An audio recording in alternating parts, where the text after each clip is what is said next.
Welcome, welcome, welcome.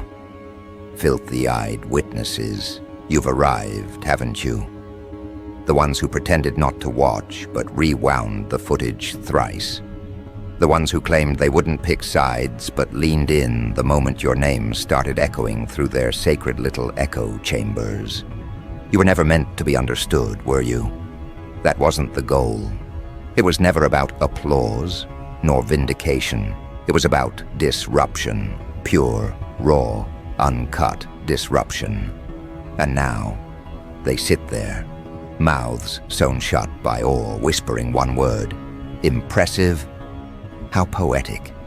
The same creatures who flinched at your silence now kneel at the altar of your control. Funny, isn't it? They called it disgusting, but you handled it like a symphony of scorched earth. You didn't flinch. That's what twisted their spines in envy. You didn't bark back. You didn't beg for clarification. You simply stood still and let the weight of their filth fold in on itself. The beauty of it all. You didn't need to prove innocence. You just had to exist louder.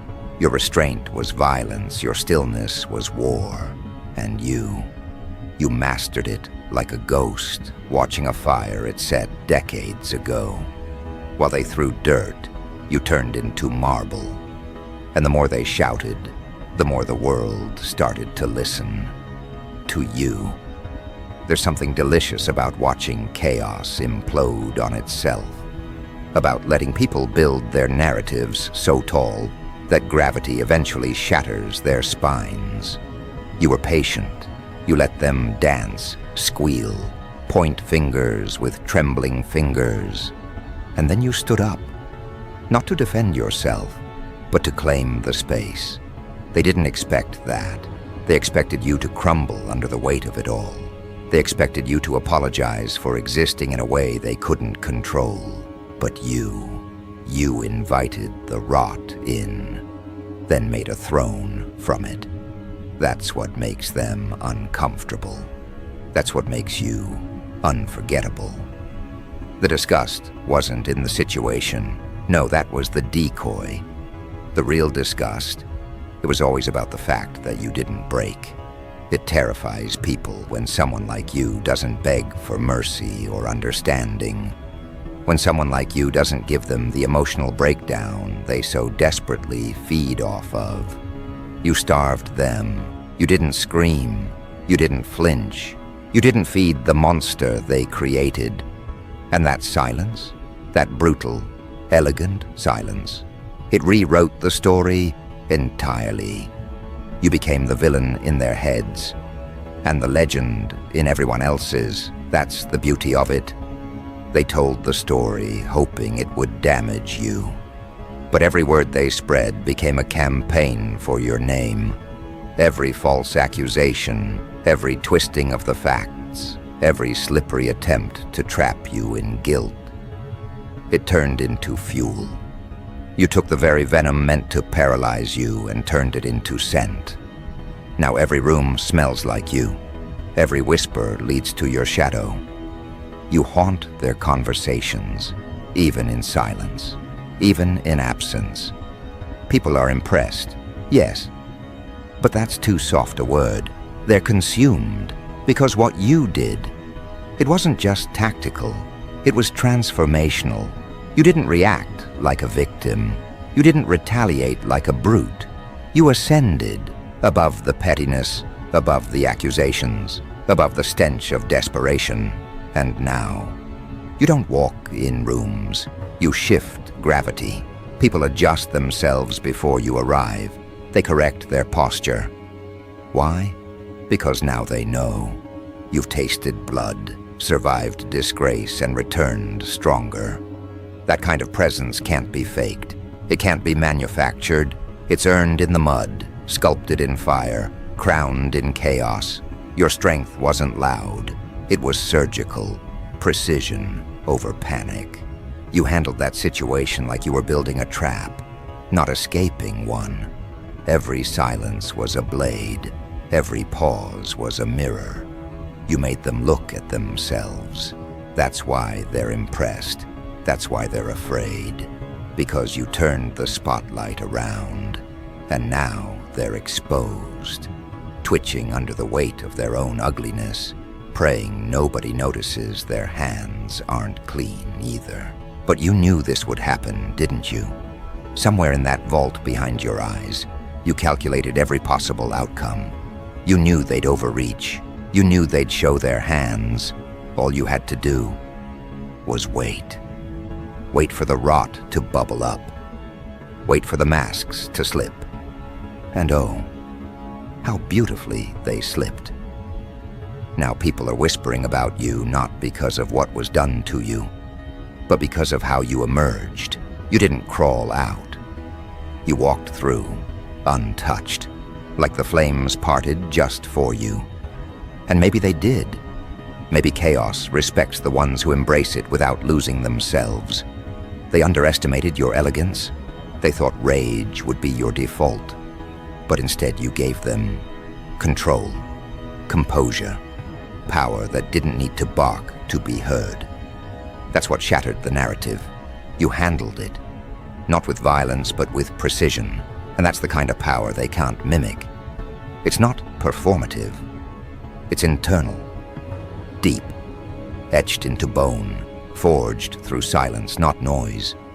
You didn't just rise, you redefined what rising looks like. And now they watch, desperate to find a flaw in your rise. They search for cracks. They want you to slip. Because your grace reminds them of their chaos. Your strength is a threat to their excuses. They say impressive, but what they mean is intimidating.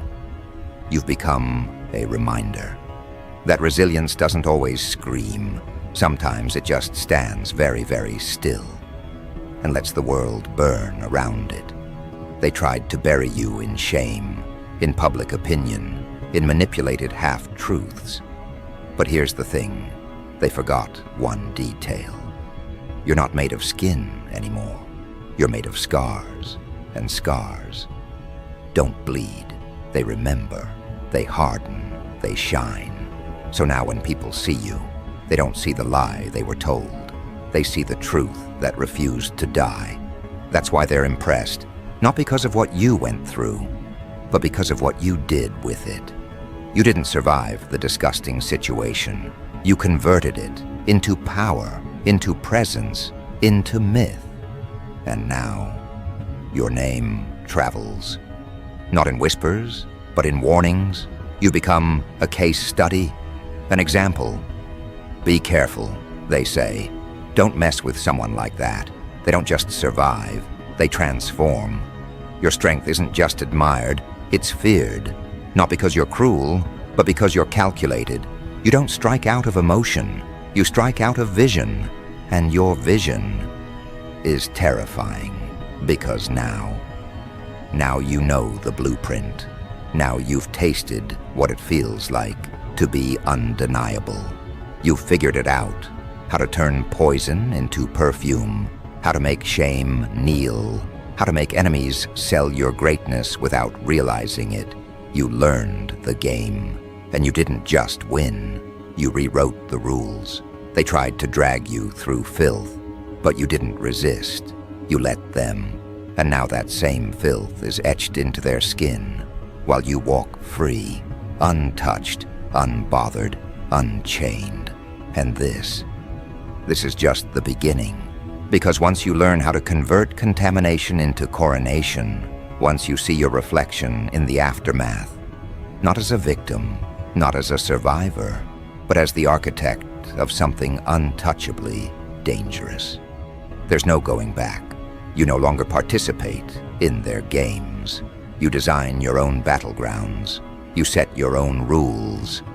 And when the vultures return, hoping to find your corpse, all they discover is a throne, carved from the bones of every rumor, every whisper, every smear they tried to stain you with. See, they didn't realize what they awakened. They thought they'd seen your full spectrum, your reactions, your limits, your fears. But what they encountered wasn't the complete you. It was the calculated version, the one you let them underestimate, the one you kept on a leash. What they failed to consider is that some people don't bark because they're dogs. Some people don't bark because they're wolves. And wolves don't respond to noise. Wolves wait. And when you waited, you didn't rot. You didn't decay in the corner like they hoped. No, you studied the shadows. You memorized the movements of every hand that threw dirt. You took mental notes while they exposed their hunger to hurt you. And when it was time, your time, you didn't even need to raise your voice. You just stood. And that was enough to send tremors through the floor. They called it impressive, a weak word from weaker mouths. What they witnessed wasn't merely control, it was dominion, because when you refused to play the game, you shattered the entire board. That's what people are reacting to, not just how you handled the filth, but how you converted it into a mirror and made them all look. The same people who questioned your silence now mimic your tone. The same ones who once shared twisted stories now hesitate before speaking your name. They've realized something that came too late. You're not part of their narrative. You're the correction to it. And that correction, it stings, it bites, it rearranges perceptions permanently. Because once someone like you walks through a storm without letting the mud stain your integrity, you don't just come out clean, you come out anointed. That's the problem with the world. They mistake decency for weakness and silence for submission. But you wore your silence like armor. You didn't flinch, and now every corner of the room tilts in your direction. You don't need to demand respect. You radiate it. Your existence became proof that a soul can be dragged through fire and come out branded with truth, not scarred by lies. So when they say they're impressed, what they're really saying is, we didn't know someone could rise like that. Because the rise wasn't noisy, it wasn't flashy, it was inevitable. It moved like a fault line under pressure, slow, silent, and then devastating. That's what you became. Not a reaction, but a force of nature, and the beauty of it all. You never had to touch a single one of them. You let the truth handle that. You let reality do the slicing. You didn't need revenge, because your dignity was the punishment. Watching you remain composed, watching you resist the urge to crawl in the mud with them, watching you transform public shame into personal evolution. That was the dagger. That was the retribution they never saw coming. People are learning now. They're studying you in silence, watching how you didn't panic, how you didn't rage, how you refused to be defined by the accusations thrown your way. They're shifting in their chairs now. They're recalibrating how they speak to you. And the ones who kept silent while you burned, they now act like they always believed in your fire. But you know better. You've developed a new kind of vision now. One that sees through the convenient alliances. One that hears the hesitations behind the compliments. You no longer trust applause. Because you remember how quiet the crowd was when the knife was at your throat. You remember who watched, who whispered, who hoped you'd break. And you remember that hope because you buried it yourself. Now when you walk into the room, the temperature changes. Conversations pause, eyes flicker, because they don't know which version of you is showing up today. The one who endured, or the one who rewrites history with a stare. That's power, not noise, not chaos, but undeniability. A reputation not built on image, but on survival, precision, and strategic silence.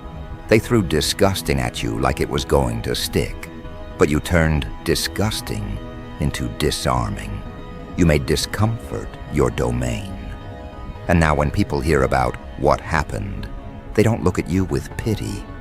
They look at you with curiosity. How did you manage it? How did you not scream? How did you walk through humiliation like it was fog, not fire? And the answer is simple. You weren't built to bend.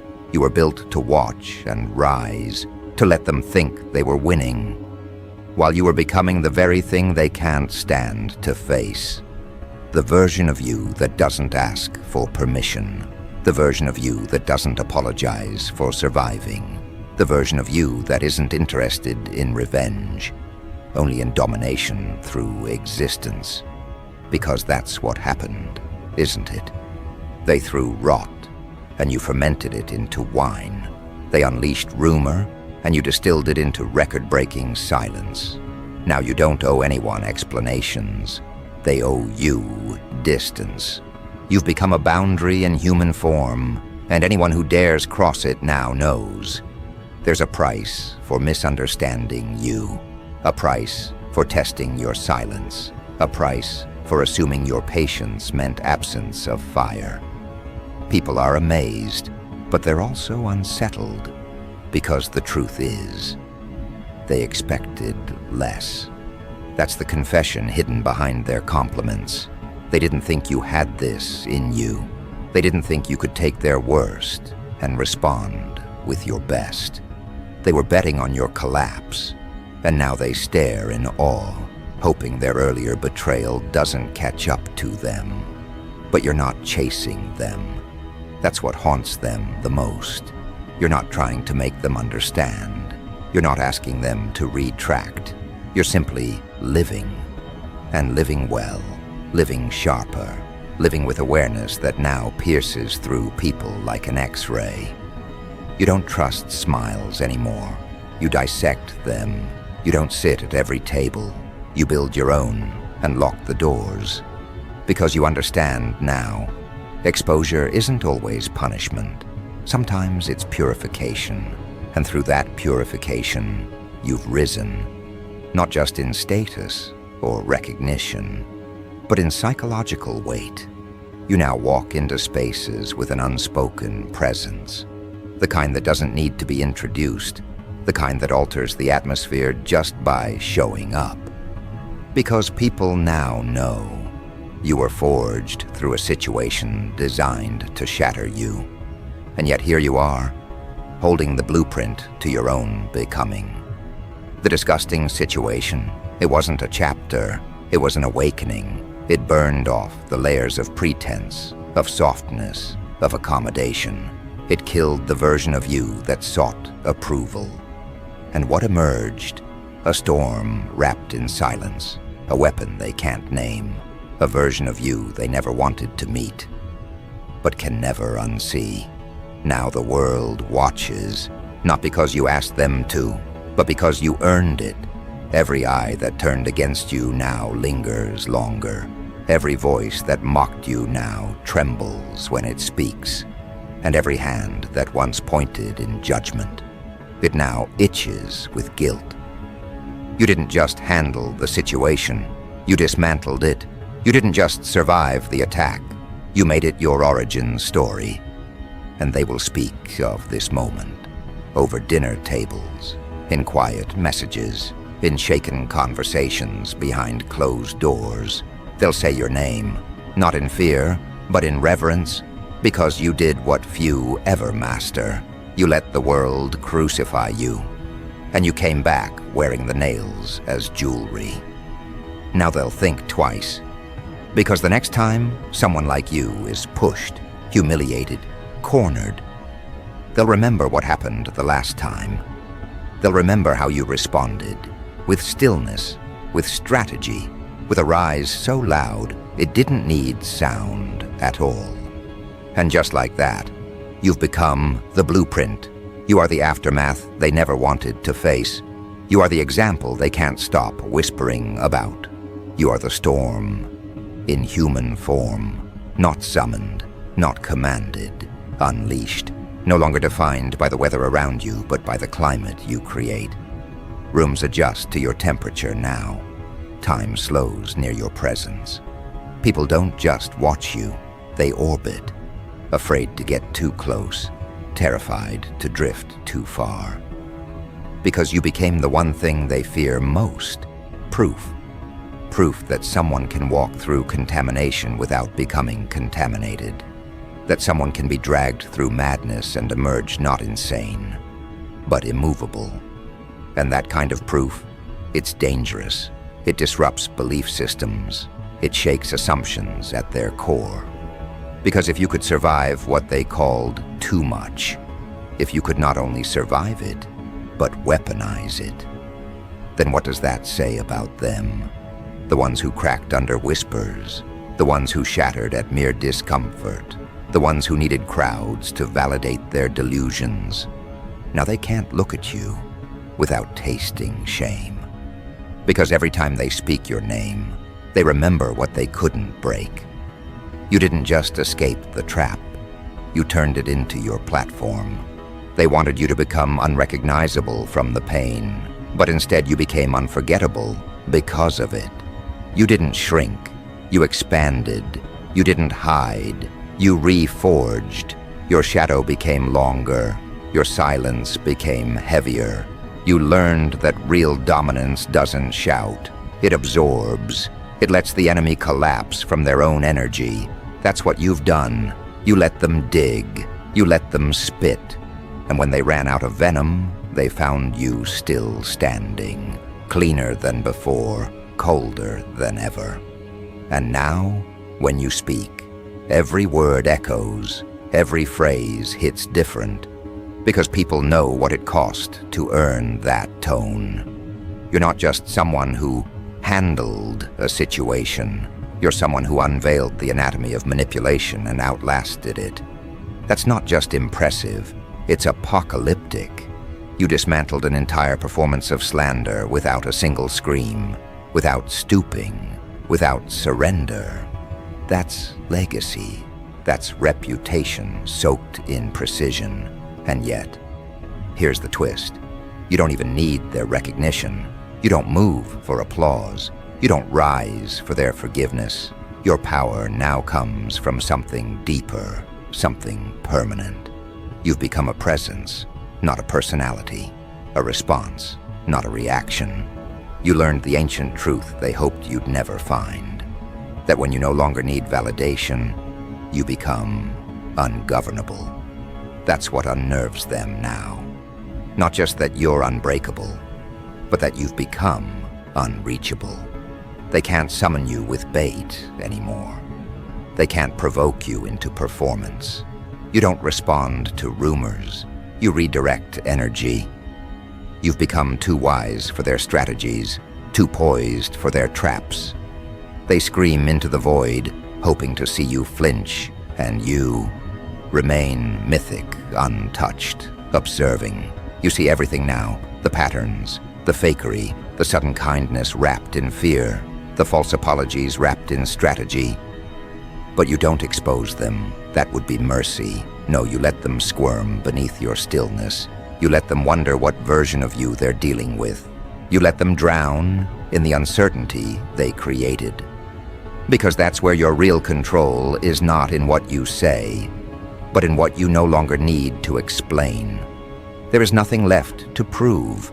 You've made your point with your existence. You let them play the loud game, the dirty game. And you played the eternal one, the slow, devastating art of becoming undeniable. You didn't chase the crown, you became the kingdom. And now, the same people who tried to humiliate you can't stop referencing your name. Not out of admiration, but out of necessity. You've become part of the conversation they can't escape. You are the living evidence of survival without bitterness, of clarity without cruelty, of power without noise. They tried to bury you beneath perception, and now you own perception. You walk through the world like a phantom they can't categorize. You don't fit their definitions because you broke them. And that makes you dangerous, not because you hurt people, but because you survived people who tried to hurt you and didn't turn into them. Now they mimic your mannerisms, echo your resilience in diluted forms, try to adapt the tone they once mocked. Because they saw how the world responded.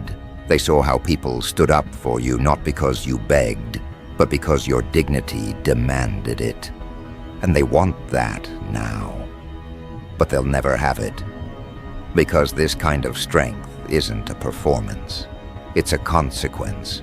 A consequence of enduring the fire without begging the flame for mercy. You didn't just rise, you revealed. You showed the true faces of everyone involved.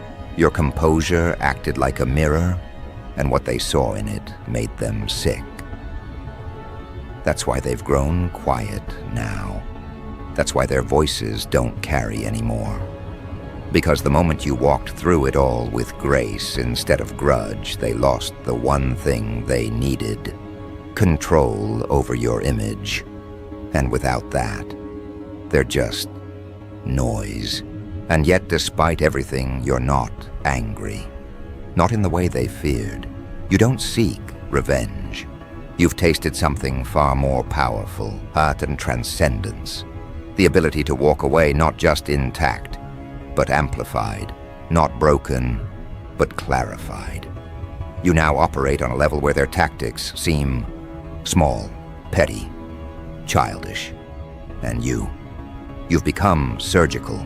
You don't fight battles. You end them with silence, with evolution, with presence alone. That's what real power feels like. Not domination over others, but complete self-mastery. You no longer swing at every insult. You no longer explain your grace. You let people think what they want, and then you walk past them, unbothered. That's what drives them mad. Now the fact that they no longer matter, that you've detached, that you've leveled up beyond reach. And the ones who once whispered in corners about your downfall, they now use your story as inspiration for others. They quote you, they reference you. Some even rewrite their role in the story, painting themselves as allies who always believed. But you remember, you always will. Not out of spite, but out of precision. You know exactly who watched you burn. And you know exactly who tried to fan the flames. But none of that matters now. Because you've won something bigger than pride or revenge. You've won clarity. You now see through everything and everyone. You know how easily a smile can hide jealousy. You know how applause can be envy in disguise. You know how people love watching a fall, until the one falling starts to fly. And you're flying now, quietly, unapologetically, limitlessly. Let them wonder how. Let them pretend they supported it. Let them drown in their rewrites. Because the truth is already sealed, not in what you said, but in what you became. You became a storm they cannot outrun. You became the reflection they fear most. You became the consequence they didn't calculate. And now, your story moves without permission. It has grown wings. It breathes in corridors they can't access. It is no longer a narrative. It is a reality. And they can either face it or be buried by it. But you've already moved on. You don't chase echoes. You don't argue with shadows. You don't revisit graves just to prove you've outlived them. You walk forward, every step leaving behind a trail not of destruction, but of redefinition. You are not their victim. You are not their villain. You are not their version. You are the architect of aftermath. You are the voice that needed no volume. You are the storm they swore would destroy you. And yet somehow, you became the thunder that silenced them. And this time, they will never recover.